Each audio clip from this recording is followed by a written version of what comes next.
En el nombre de Jesús. Amén. Y hoy día vamos a continuar con nuestra serie que se llama Dinamizados en el Evangelismo y el Discipulado, ¿no? El tema de hoy tiene que ver con dar la vida por la proclamación y veremos el costo de la predicación, ¿no? En la vida de un hombre que es considerado el primer mártir de la iglesia, Esteban, ¿no? Y realmente Esteban es el primer mártir que señalan muchos comentaristas, y lo que hemos leído hoy día es ya el epílogo de lo que él estaba aconteciendo, ¿no? Entonces hay una pregunta que primeramente vamos a señalar, ¿no? Que es la pregunta: ¿qué cosa es un mártir, no? Y entonces ahí hay un significado del mártir. Dice: la palabra mártir viene del latín martir, tomado del griego martirio, que significa testigo, ¿no? Y se refiere a una persona que padece o sufre la muerte o la persecución en defensa de su fe.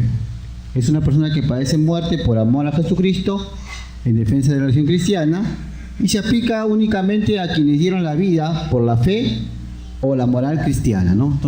Entonces un mártir es aquella persona que da su vida por la convicción que tiene. Esteban es un hombre de Dios que dio su vida por la convicción que tenía de Jesucristo. Y entonces, ahora, ¿quién era Esteban, no? ¿Quién era Esteban? Esa es una buena pregunta, ¿no? Esteban era una persona que tenía una buena reputación, ¿no? Él fue elegido dentro de los diáconos para resolver el problema que había entre las viudas griegas y hebreas, ¿no? En ese conflicto fue elegido Esteban, ¿no? Era un hombre que tenía mucha reputación, era un hombre muy hábil, ¿no? Tenía dones y talentos y cualidades que indudablemente provenían de Dios, ¿no? Era un hombre que tenía mucho conocimiento, ¿no?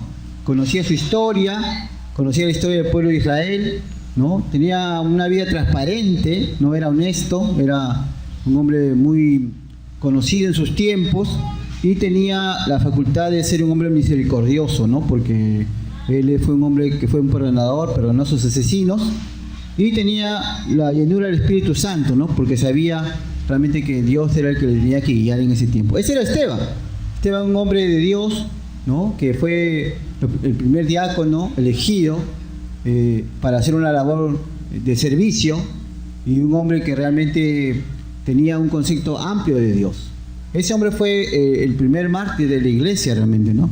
Fue el primer mártir de la iglesia. Y lo que acabamos de leer es justamente el final de la vida de Esteban, ¿no? Considerado el primer mártir. Y es interesante que esto sucede. Los primeros versículos de este capítulo 7 señala que Esteban ha sido llevado al concilio, ¿no? Y está siendo considerado un caso que había que resolver, ¿no? Ante el concilio, porque Esteban era un hombre que proclamaba siempre el mensaje de salvación, ¿no?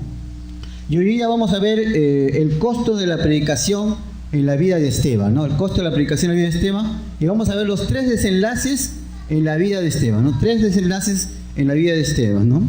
Y indudablemente, como un desenlace, pues es una resolución de algo dramático, o de repente una narrativa. Entonces vamos a ver, el primer desenlace es el interrogatorio, ¿no? Esteban va a participar de un interrogatorio, ¿no?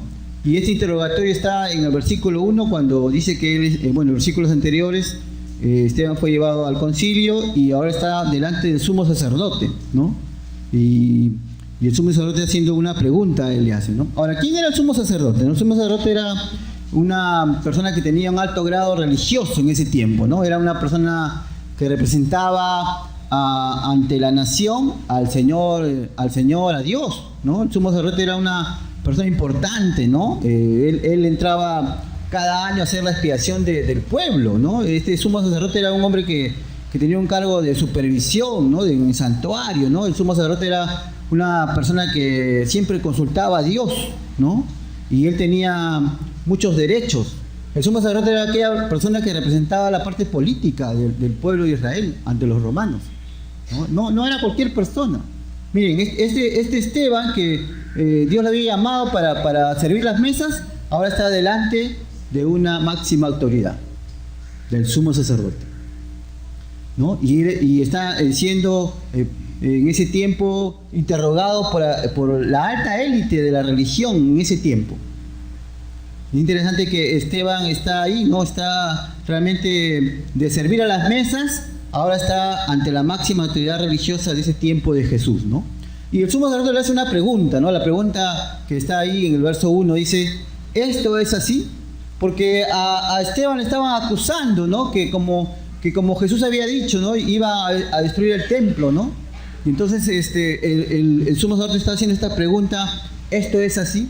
Y esa pregunta es una pregunta inquisitiva, una pregunta de acusación, ¿no? Es una pregunta que realmente le estaba diciendo a Esteban: ¿realmente tú sabes lo que estás diciendo? ¿Sabes lo que estás pronunciando, diciendo que el templo va a ser destruido? Y Esteban sencillamente estaba repitiendo las palabras de Jesús, cuando él dijo que ese templo iba a ser destruido y iba a construirlo en 3 días.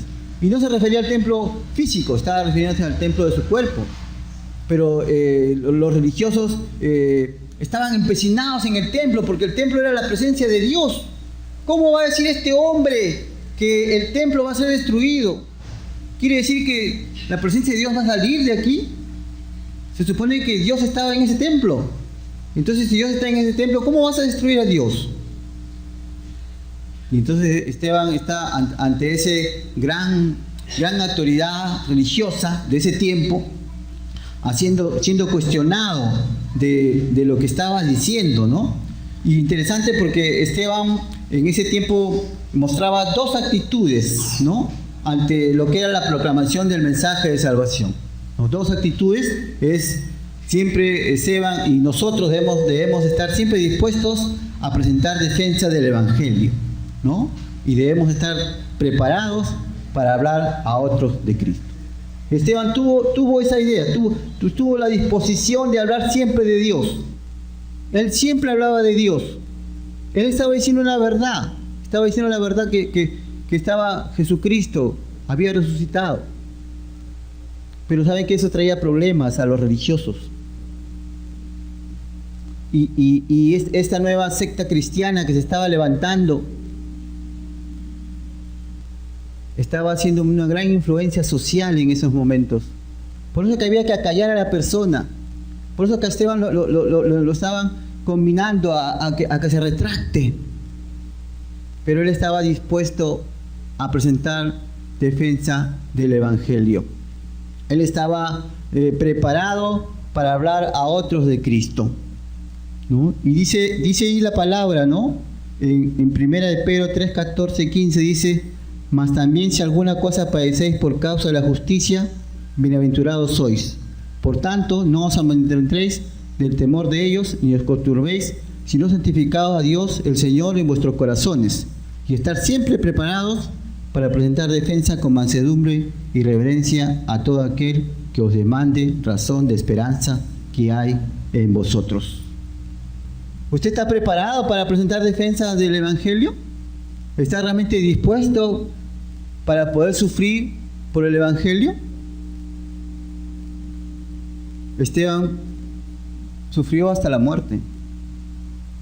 ¿Cuál es lo que más hemos sufrido por presentar el Evangelio? Quizás alguien ha sufrido un desprecio, ¿no? O quizás ha sufrido la idea de que ya no le hablen, ¿no? O le han hecho una muerte no física, pero sí una muerte emocional. ¿Usted está dispuesto a presentar a Jesucristo siempre en su vida? ¿Está preparado para hablar al Señor? Porque Esteban tuvo eso, tuvo las 2 cosas, tuvo la disposición y tuvo la preparación, ¿no? Y eso se ve en el relato que él dice después, ¿no? Y es interesante que Esteban está siempre llano a contestar las preguntas que le iban a hacer. Y esta pregunta que le hace el sumo sacerdote, él la contesta muy sabiamente, ¿no? Y es interesante, ¿no? Porque a lo largo de nuestra vida siempre hemos tenido preguntas, ¿no? Pero ¿cuántas respuestas hemos recibido? Yo recuerdo cuando inicié mi vida cristiana, tenía mi discipulador, un joven al cual nosotros le hacíamos todo tipo de preguntas, ¿no? Y él era un hombre que tenía todo tipo de respuestas, ¿no? Me acuerdo que todos los domingos nos reuníamos y nos sentábamos con un grupo de chicos y comenzaban las preguntas, comenzaba a responder, y a veces nosotros también era un poco así ambiguos, ¿no? Traíamos las respuestas de esas preguntas difíciles, ¿no? Esas que tú no quieres que te las digan, ¿no? Pero te las dicen. Entonces me acuerdo que cuando era una pregunta muy difícil, él miraba hacia arriba, después movía sus ojos tratando de buscar la respuesta y nos decía: César, no tengo la respuesta, me decía, pero te prometo que la semana que viene te lo voy a traer. Y pasaba la semana y yo ya me había olvidado de la pregunta, por si acaso, ¿no? ¿Qué pregunta? Y él venía y decía: César, ¿te acuerdas las preguntas que me hiciste la semana pasada? Ah, sí, esta es la respuesta. Y me daba la respuesta, ¿no? Y cuando la pregunta era muy difícil, esas preguntas trancas que una vez da, él me decía: César, ¿sabes qué? No tengo la respuesta, me decía, pero tengo una respuesta para ti. Y me decía: lee Deuteronomio 29, ¿no? Y ahí dice, ¿no? En el sentido, dice: las cosas secretas pertenecen a Dios, mas las reveladas son para nosotros, ¿no? Entonces, ya con eso me contestaba, ¿no? Y creo que a lo largo de nuestra vida vamos a tener cientos y miles de preguntas, pero tenemos que tener también las respuestas. ¿Usted tiene la respuesta para las personas que le rodean? ¿Las que le van a preguntar del Evangelio? ¿O tiene mucho temor que le pregunten algo a usted de su salvación, de su fe? ¿O quiere pasar desapercibido y no tener problemas con nadie? Y mejor que no le pregunten, ¿no? Pero hermano, siempre que usted va a dar testimonio de Cristo, van a haber preguntas que usted tiene que resolver. Por eso que vamos a ver el segundo desenlace, que es la respuesta, ¿no? La respuesta, ¿no? Y interesante que Esteban utilizó la historia para dar respuesta a las interrogantes del concilio, ¿no? Él conocía bien el relato bíblico, ¿no? Él sabía los énfasis que había y los acontecimientos más importantes en la historia de Israel, ¿no? Él sabía que la historia de Israel manifestaba la gloria de Dios, ¿no? Y él tuvo sabiendo que esta historia había gente adversa, ¿no? Gente que no quería escuchar la historia de Israel. Importante porque él marca los momentos importantes en el pueblo de Israel, ¿no? Y ahí dice que habla de cuando Dios se reveló a Abraham, ¿no? De Jacob, de José y patriarcas, de Moisés, elegido por Dios y que fue rechazado por el pueblo, de Sinaí, la ley del tabernáculo, y David, Salomón y el nuevo templo, ¿no? Y es interesante, ¿no? Porque indudablemente Esteban estaba tratando a ellos con el lenguaje que ellos conocían, la historia del pueblo de Israel. No estaba hablando de la gente inculta, por si acaso. El sumo sacerdote y el concilio eran la gente más preparada en la parte teológica en ese tiempo. Y Esteban está dando un énfasis a la historia de Israel, ¿no? Dice ahí un pensamiento, ¿no? Un pueblo sin historia es un pueblo sin memoria, ¿no? Y entonces Esteban estaba impulsándole a ellos a que reflexionen de cómo Dios estaba obrando a través de la historia del pueblo de Israel, ¿no? Cómo Dios estaba siendo claro en su fidelidad y en su soberanía, ¿no? Y a pesar de las continuas faltas del pueblo, sin embargo, Dios tenía un plan para ese pueblo. A pesar que el pueblo fue idólatra, fue infiel, a pesar que el pueblo realmente a veces no buscaba a Dios, sin embargo, Dios tenía un plan para ese pueblo. Y entonces eso viene también a nuestra memoria, ¿no? ¿Qué pasa cuando tenemos circunstancias contrarias y difíciles? ¿Qué podemos tener cuando hacemos algo contrario a nuestra vida, cuando enfrentamos situaciones difíciles, ¿no? Tenemos que recordar 4 cosas fundamentales, ¿no? Que Dios tiene el control y nada le sorprende, ¿no? Que este mundo no es todo lo que existe, esto pasará, pero Dios es eterno, y que Dios es justo y hará justicia, castigando al malvado y recompensando al fiel. Y que Dios quiere usarte, al igual que Esteban, para que seas la diferencia en este mundo. Entonces, cuando hay una circunstancia contraria, una circunstancia difícil, tienes que acordarte que Dios tiene el control. A Dios no se le ha pasado nada. Todo lo que te pasa en este tiempo, Dios tiene el control, ¿no? Aquella situación difícil que puedas estar viviendo, experimentando. Tienes que acordarte que Dios es eterno y tú y yo somos eternos. Tenemos la vida eterna en el Señor Jesús. también tenemos que tener en cuenta que Dios es el que va al final a recompensar nuestra vida, ¿no? Porque Él va a ver la fidelidad. Yo sé que en esta vida tenemos muchas injusticias. Hay injusticias. El hombre es injusto, pero Dios es el justo. Dios es el fiel. Hermano, no esperes en el hombre. Te va a defraudar. Muchas veces he esperado en personas y me han defraudado.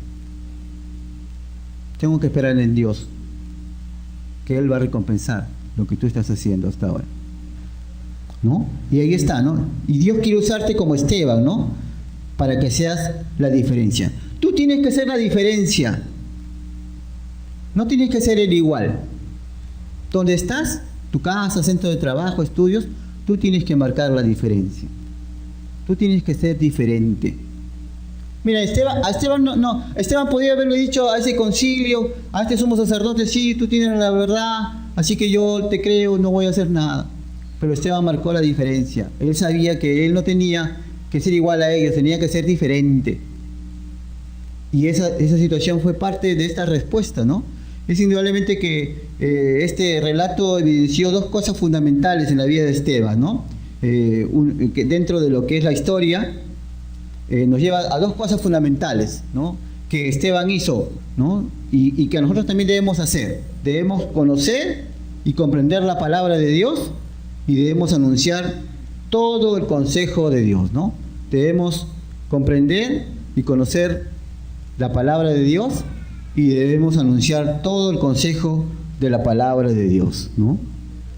Hermano, Esteban conocía la palabra, conocía la historia, la comprendía, sabía cuál era la situación que Dios estaba experimentando a través de la historia de Israel. Él también dio todo el consejo de Dios, nada se cayó, ¿no? Él habló de todo lo que tenía que decirle en ese tiempo a esas personas que estaban alrededor de él. Y es interesante, ¿no? ¿Tú conoces tu palabra? ¿Conoces la Biblia? Si tú eres un cristiano, ¿qué tienes que conocer? La palabra de Dios. Es lo único. Pero ¿cuánto de la palabra de Dios conocemos? ¿Cuánto de la palabra de Dios sabemos que puede estar en nuestra vida? ¿No? Y si tú eres un creyente, debes anunciar todo el mensaje de Dios. No lo cortes. A veces cortamos la palabra porque hay algo que está bueno y otro que está un poco difícil de hacer, ¿no? Cuando te conviene, ese versículo es. Pero cuando hay un mandato por hacer, eso lo recortas, ¿no? Y entonces o le hablas a la persona solo lo que la persona quiere escuchar y no todo lo que Dios quiere decirle. Y si nosotros habláramos solamente lo que tú quieres escuchar, yo creo que esta iglesia estaría mucho más llena quizás. Pero nosotros queremos decir todo lo que Dios tiene para ti. Porque cuando Dios habla en toda su totalidad. Habían los profetas eran aquellas personas que hablaban al pueblo acerca de Dios. Y muchos profetas decían juicio. Y ellos no eran muy queridos. Porque a nadie le gusta a veces ser guiado a tomar algunos cambios en su vida. Nos gustan las cosas fáciles. Por eso que esta situación de que estaba Esteban, ¿no? Esteban estaba hablando de la palabra, ¿no? Y hay un efecto en la palabra, ¿no? Realmente dice la palabra en Jeremías 23-29, no es mi palabra como fuego, dice Jehová, como martillo que quebranta la piedra, dice. O sea, dice que la palabra de Dios es como el martillo que quebranta la piedra, ¿no? ¿Alguna vez ha visto usted cómo rompen esas piedras? No, aunque ahora hay unos taladros, ¿no? Pero anteriormente eran unas combas, ¿no? Y uno tenía que, no era la fuerza, sino era la destreza, ¿no? Agarrar la comba, ¿no? La hacía girar entre las manos, luego hacía que subiera y el peso de lo que era la ley de la gravedad, ¿no? Dejaba que cayera, ¿no? Y entonces la piedra la chancaba y se destruía. Y cuando la piedra era muy fuerte, entonces había que calentarla, ¿no? Se la calentaba así con fuego, y ya cuando estaba media quemadita, ¿no? Ahí le daba uno y ¡cac! Se quebraba, ¿no? Y entonces la palabra de Dios dice, es como ese martillo que quebranta la piedra. Cuando uno viene a Cristo, Dios ha quebrantado muchos pensamientos de nosotros. Pero a lo largo de nuestra vida, Dios sigue quebrantando cosas en nuestra vida. Necesitamos que esta palabra de Dios esté con nosotros siempre. Pero también la palabra de Dios nos transforma, ¿no? Dice Hebreos 4:12, porque la palabra de Dios es viva y eficaz, y más cortante que toda espada de doble filo, y penetra hasta partir el alma y el espíritu, las coyunturas y los tuétanos, y discierne los pensamientos y las intenciones del corazón. Hermano, la palabra de Dios es viva y eficaz. ¿Usted lo cree o no? Eso quiere decir que la palabra de Dios puede penetrar, dice, ¿no? Es más cortante que toda espada de doble filo. ¿Saben cuál es lo magnífico de la espada de doble filo? Es que puede penetrar hasta lo más profundo. Si fuera una espada de un solo filo, solamente podía desgarrar, ¿no? Y habría un límite. Pero cuando es una espada de doble filo, por ambos lados, puede penetrar hasta lo más profundo. Y la palabra de Dios es así, como la espada de doble filo, que penetra, dice, hasta partir el alma y el espíritu. O sea, va hasta lo más íntimo de tu ser, ¿no? Y más aún dice ahí, y discierne los pensamientos y las intenciones del corazón. Ahí donde tú crees que nadie va a entrar, ahí puede entrar la palabra de Dios. A tus más secretos e íntimos pensamientos, que yo no conozco y quizás nunca conoceré, pero que Dios sí conoce, ahí puede entrar la palabra de Dios. Si tú tienes un hábito en tu vida que quieres cambiar, la palabra de Dios lo puede cambiar. Solo la palabra de Dios puede hacer este cambio en tu vida. Pero, ¿cómo estamos en la palabra? ¿Recuerda cuando usted leyó por primera vez la palabra de Dios? Yo me acuerdo cuando leí la primera vez que tuve la Biblia en mis manos y alguien me dijo, puedes leer la Biblia, ¿no? Porque para mí la Biblia era un libro de adorno en la casa, ¿sí o no? Era un libro grande, ¿no? Que estaba en la mesa del centro, y contra más grande mejor, y si estaba abierta era más espiritual, ¿no? Y entonces tú llegabas, oye, ese qué bonita Biblia, ¿no? Y no, es grande, ¿no? Tenía dibujitos, ¿no? Entonces era lo máximo, ¿no? Pero tomé mi Biblia, me compré una Biblia pequeña, ¿no? Y entonces quise leerla, ¿no? Y entonces mis discípulos y pastores en ese tiempo me dijeron, César, ¿vas a leer tu Biblia? Y dije, sí, yo quiero leer mi Biblia porque me dice que la Biblia es la palabra de Dios. Genial, voy a leer la palabra de Dios. Y entonces yo quise empezar por como empieza todo un libro, ¿no? ¿Cómo empieza usted por un libro? ¿Por el final o por el principio?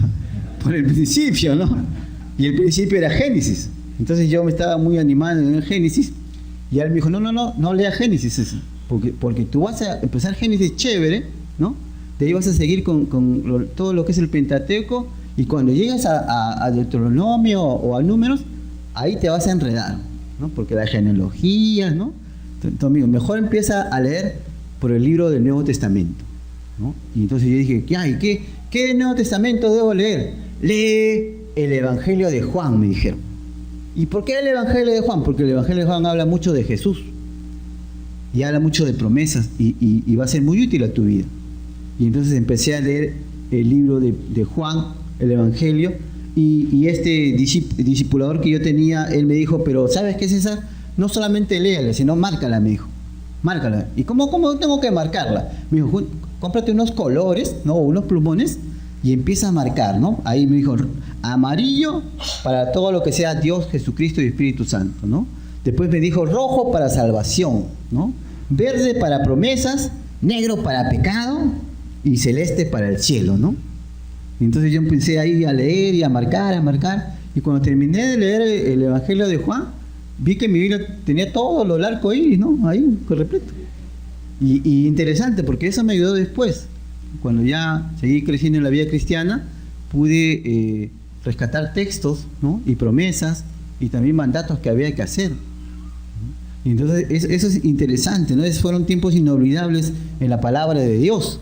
Y también en esos tiempos también hacíamos lo que era el espadeo bíblico, ¿no? ¿Qué cosa era el espadeo bíblico? Era alguien decía un texto y uno buscaba el texto en su Biblia y lo decía, ¿correcto? Ahora ya no hay espadeo bíblico, ahora uno tiene la concordancia electrónica o va al celular, ¿no? Algunos le hablan al celular, a ver, pasaje Juan 3:16 y el celular habla por ti, ¿no? Porque de tal manera, ¿no? Una cosa así, ¿no? Extraordinario, ¿no? Pero interesante porque ahora la gente poco memoriza. Y hermano, a veces tienes que memorizar la palabra de Dios, porque la palabra de Dios es viva y eficaz. Y si tú no tienes la palabra de Dios en tu vida, entonces tu vida no va a cambiar. Por más esfuerzo que tengas, por más deseo que quieras, por más consejerías que tengas, tienes que tener la palabra de Dios en tu vida. Por eso cuando viene alguien a ser aconsejado, a veces yo le pregunto, ¿y qué te ha dicho Dios? ¿No? Porque uno viene a veces para escuchar el consejo del pastor o del líder o del tutor, ¿sí o no? Pero ¿qué te ha dicho Dios? ¿No? Y a veces un pastor me dijo, cuando vienen así y yo le pregunto, ¿qué te ha dicho Dios? Y me dice, el aconsejado me dice, no me ha dicho nada. Entonces el consejero le dice, a mí tampoco me ha dicho nada, así que habrá que orar, habrá que buscar a Dios en la palabra, ¿no? Porque la solución tú la tienes que tener, ¿no? Y Dios tiene que dártela, entonces hay que seguir orando. Pero es necesario la palabra de Dios en tu vida, hermano. Es necesario que realmente tú puedas empezar este estudio sistemático de la palabra de Dios. Gracias a Dios acá en la iglesia hay una academia bíblica, ¿no? Hay un orden. Ahora hay una escalera. Si usted sale a la mano izquierda va a encontrar una escalera, ¿no? La escalera del discípulo y la escalera de lo que es el miembro de la iglesia, ¿no? Entonces esas escaleras están dando la idea de cuál es la situación que usted está y qué cursos van a dar en la iglesia, ¿no? Entonces usted tiene que realmente abocarse a lo que Dios tiene para usted. Hermano, estudie la palabra. Esteban fue un hombre que sabía la palabra, él conocía la palabra, él tenía la palabra en su vida. Por eso llegó a tantas cosas. Y finalmente vamos a ver que la palabra de Dios debe ser conocida, comprendida y también puesta en práctica, ¿no?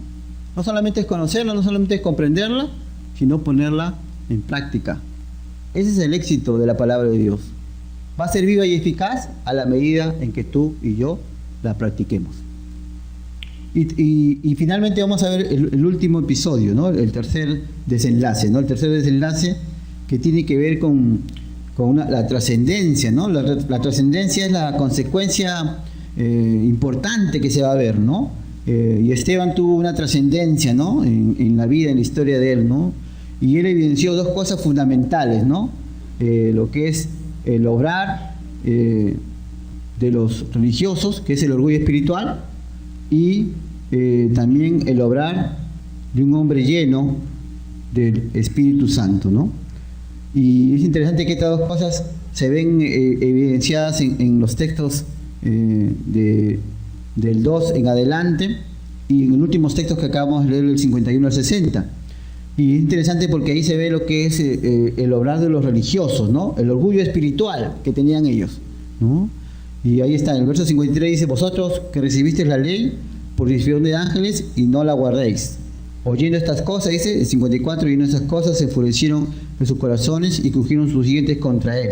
El 57 dice, entonces ellos tomando grandes voces se taparon los oídos y arremetieron a una contra él. Y el 58 dice, y echando fuera de la ciudad, le apedrearon, ¿no? Entonces hay el orgullo espiritual, ¿no? Estos religiosos fueron confrontados con la verdad y realmente reaccionaron en forma no tan buena, ¿no? Estos religiosos mostraron su odio que había en su corazón, dieron rienda suelta a su maldad, actuaron en forma injusta porque no hicieron un juicio justo y reaccionaron en forma emotiva, ¿no? Sin mediar el actuar de Dios en la historia de Israel. Eran hombres orgullosos, hermano. Y cuando uno es orgulloso, a veces no lo sabe reconocer, ¿no?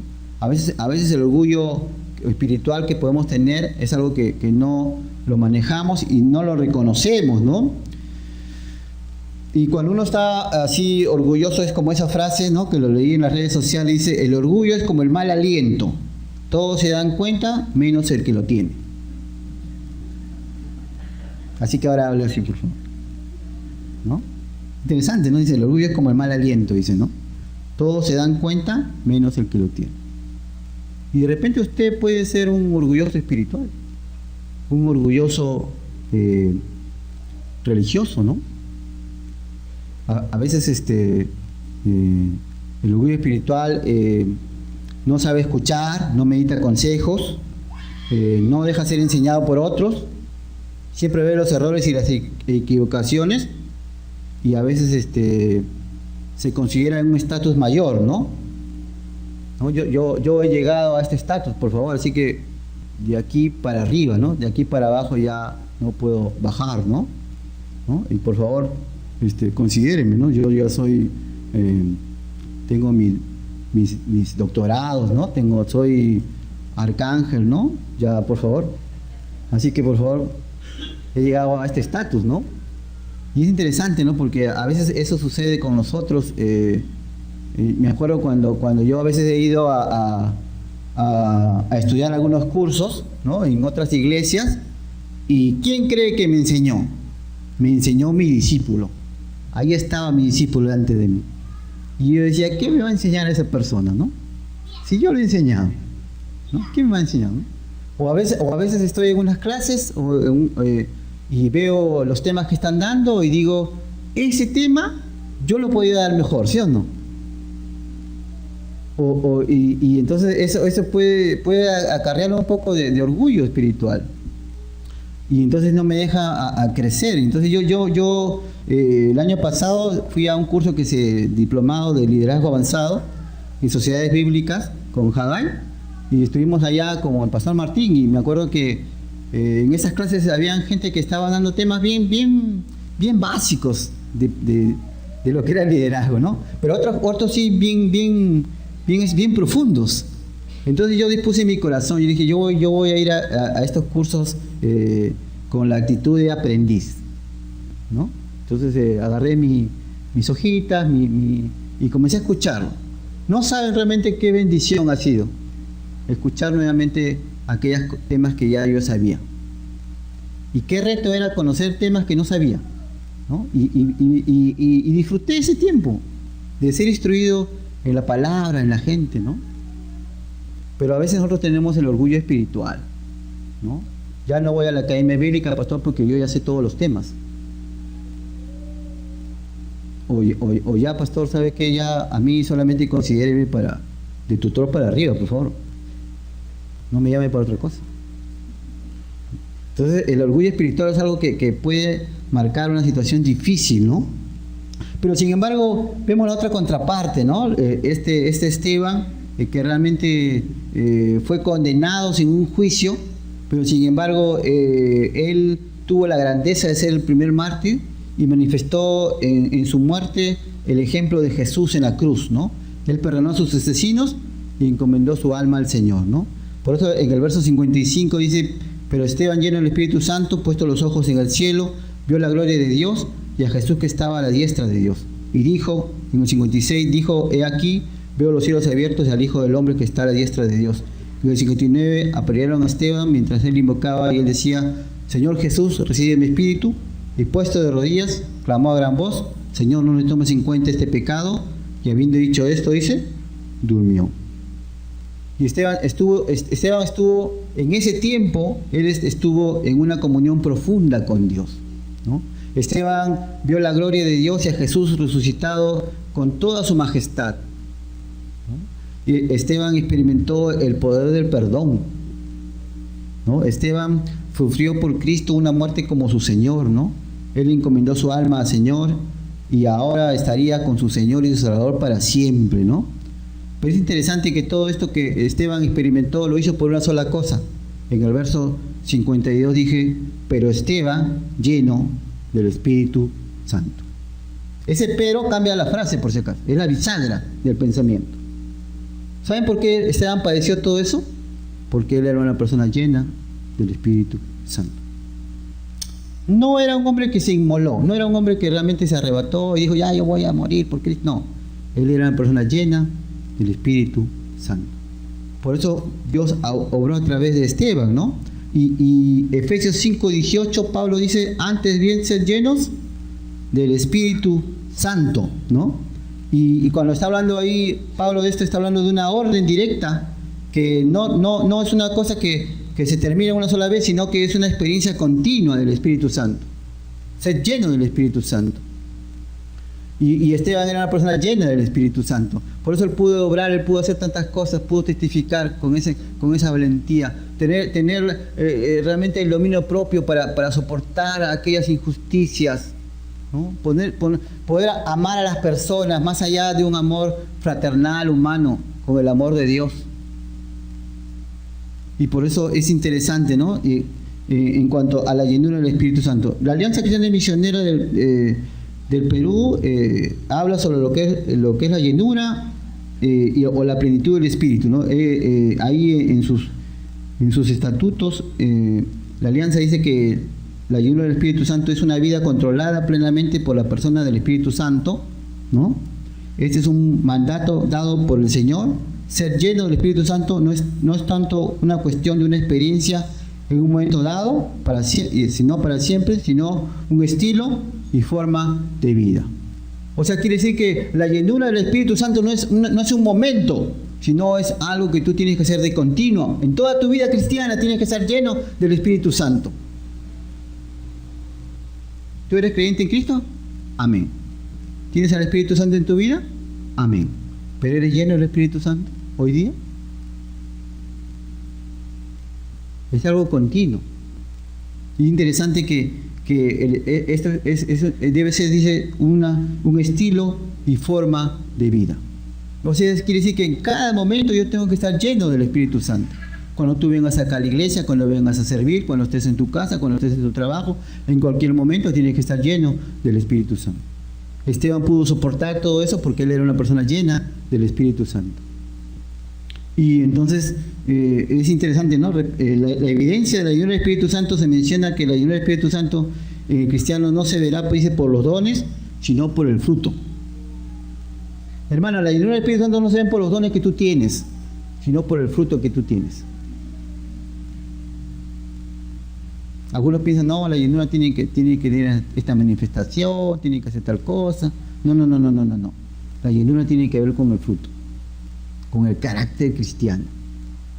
Y entonces ahí Gálatas 5:22 dice, mas el fruto del Espíritu es, dice, amor, gozo, paz, paciencia, benignidad, bondad, fe, mansedumbre, templanza. Contra tales cosas, dice, no hay ley. ¿Tienes todo eso en tu vida ahorita? El amor, el gozo, la paz. Amén, no uno puede decir, ¿no? ¿Tienes la paciencia, la benignidad y la bondad? Ahí ya, un poco que lo pensaría, ¿no? Paciencia, pastor, ¿qué es eso? ¿No? Benignidad. Bondad, pastor. ¿Tienes la fe, la mansedumbre y la templanza para soportar? ¿Tienes el dominio propio?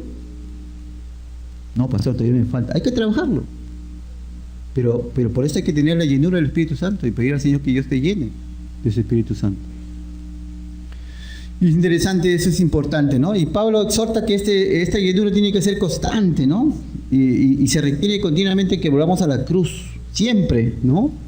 Para que realmente podamos someter nuestra voluntad a la voluntad de Dios, ¿no? Y debemos andar permanentemente en esta llenura, en esta santificación. Y Esteban pudo soportar al final todo, porque realmente él sabía que Cristo estaba con él. Él llegó hasta la muerte en forma injusta. No tuvo un juicio realmente justo, porque los religiosos no podían juzgarle, tenían que juzgar la parte de lo que estaban gobernando. Los romanos tenían que haberlo juzgado, pero lo sacaron a peñones y ahí lo apedrearon. Y él podía haber reaccionado, pero él tuvo la paciencia, tuvo la benignidad, tuvo la mansedumbre, tuvo la templanza. Y soportó porque sabía que eso es algo de testimonio para la gente. ¿Cuánta gente se motivó a través de eso? Y entonces el apóstol Pablo estaba ahí, dice, ¿no? Lo que hemos leído, el apóstol Pablo estaba ahí, dice que a sus pies pusieron la ropa de Esteban. Aún Pablo no era creyente, por si acaso, ¿no? Él era el perseguidor de la iglesia, se llamaba todavía Saulo, ¿no? Y eso fue algo inspiracional para él, quizás. Porque yo creo que ver a alguien que muere, y muere en forma tan injusta y muestra una muerte diferente, eso habría calado en la vida de Pablo. ¿no? ¿Habrá él considerado que realmente la muerte de Esteban era algo inspiracional a su vida cuando fue creyente, ¿no? Quizás. Por eso podemos concluir en el libro de Romanos, ¿no? El capítulo 8, el verso 35 al 39. Yo quería leer del 33, ¿no? Dice: ¿quién acusará a los escogidos de Dios? Dios no es el que justifica. ¿Quién es el que condenará? Cristo es el que murió, más aún el que también resucitó, y el que además está a la diestra de Dios, el que también intercede por nosotros. ¿Quién miró a Cristo a la diestra? Esteban. Y Pablo está diciendo, ¿no? Eso acá, ¿no? A la diestra, ¿no? Dice, ¿no? Que también está, dice, intercede. ¿Y quién nos separará del amor de Dios? Tribulación, o angustia, o persecución, o hambre, o desnudez, o espada, o peligro, o espada. Pablo está diciendo, ¿no?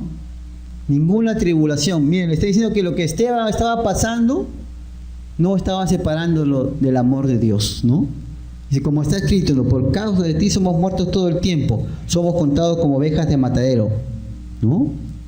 Hermano, cuando uno predica la palabra, va a experimentar a veces cosas contrarias, va a experimentar insabores, situaciones difíciles, cosas ingratas. Pero ahí Pablo dice, no, antes en todas estas cosas, dice, somos más que vencedores por medio de aquel que nos amó, dice. Por lo cual estoy seguro que ni la muerte, ni la vida, ni ángeles, ni principados, ni potestades, ni nada de lo que acontezca presente, ni lo porvenir, ni lo alto, ni lo profundo, ni ninguna cosa creada, nos podrá separar del amor de Dios, que es en Cristo Jesús, Señor nuestro. ¿Usted cree que algo le va a separar del amor de Dios? Nada. Esteban tenía esa convicción, la convicción de que nada lo separaría de su Señor y de su Salvador. Por eso él llegó hasta el final,